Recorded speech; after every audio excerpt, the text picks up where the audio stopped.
All right, no problem. Jambo sombotaura mashoko maira soka namkom. All right. Pinda ndingo tswana ngoya. Right. We are covering a service.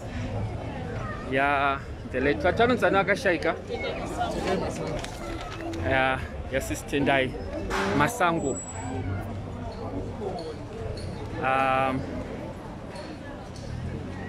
I think the fund only permit to open maskirango for the late Tendai Masango. Vakashaika mu Johannesburg. Mazvama shoma pura. Saka vanzvadzi vangu. She is a member of my diaries. Pana Sis vashaika. Vakandifonera vakatanga vataura na Sis Melly. Ndipo vatsvaga namba yangu. Ndipo vati mukoma mo boys taita dambudziko. Tine hama yedu yashaika. Sisi vedu ada kuendesa kuZimbabwe. As usual, tiri Zimbabweans. Mukuchema tinochema tese pamwe chete. Saka vakandi approacha. And the process was very quick. Even the people in Zimbabwe, they were really shocked.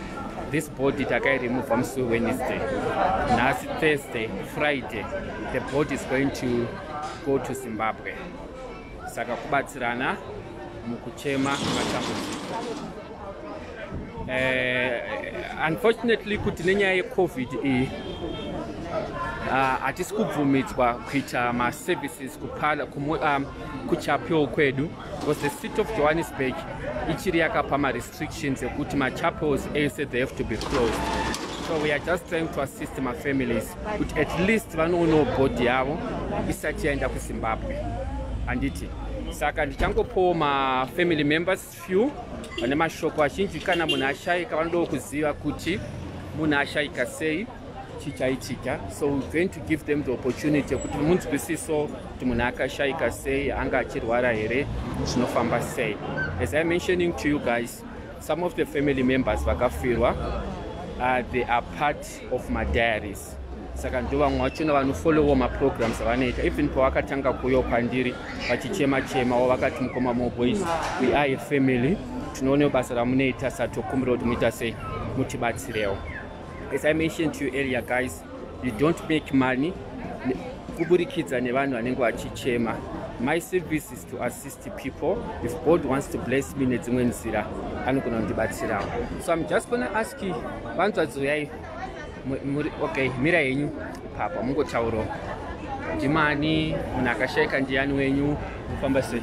Ndinonzi Christina Kwatinga, akashaika ndisisi vangu. Saka zvakangoitikawo ndobva ndangobata ndomboona mukoma vachimbobudawo vachitaura nezvepolisi yavo. Saka ndakambozobatawo Sis Melly ndobva vakonekta nawo namukoma ndobva vazondibatawo ndobva tazobata nayo vaitawo basa ravo zvakanaka. Ndodangotendawo zvangu basa raSis Melly kavari kubata aiwa vanobatsira chokwadi. Ndanga ndatositaka kutoshayidziwa kuti ndotangira pari. Saka iye zvinezvi sisi vangu vapedzerwa zvavo vakuenda zvavo. Ndangokutendai vange makadaro vangu vane nguva yakaita sesi senyu achirwara. Vava netime, vava neshuga, saka yanga yavachengeta zvavo yanga yavarera vangozosvika panguva yekupedzisira shuga yanga yanetime. Saka mwoyo wakazongopindirawo pakurwara zvazongosangana ndofunga vakazokurirwawo. Alright. And then vasiya vana here? Vasiya mwana wavo 1. Makore avangu ari makore mangani? Vanga ne 38. 38. All right. Vanzvadzi, unfortunately kuti maborders achiri akavhara, maikwanisa kunge maperekedza sisi venyu, but pari zvino hamukwanise. Mabhodha akavhurwawo, panozoitwawo nyaradzo, unozongondobata nonyama. I think I will just pick one more family member angadawo kutaura ndibvunzire yangu. Mungotaurawo.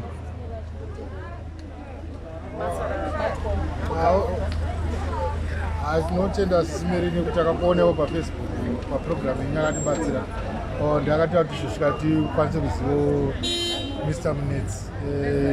Service yavo yatiitira yatifadza zvikuru kuti hatina kana tatoitwa kuti tachitokumbira tichange tichisunga kana mandi. Tatozongoshamisika kuti tatonzi nasiri Friday. Saka tinokutendai ticharamba tichimutsigira. Okay, Mkoma. Okay. Anyway, that's where we are going to end for today. I need to release this family. I want the driver to leave as soon as possible.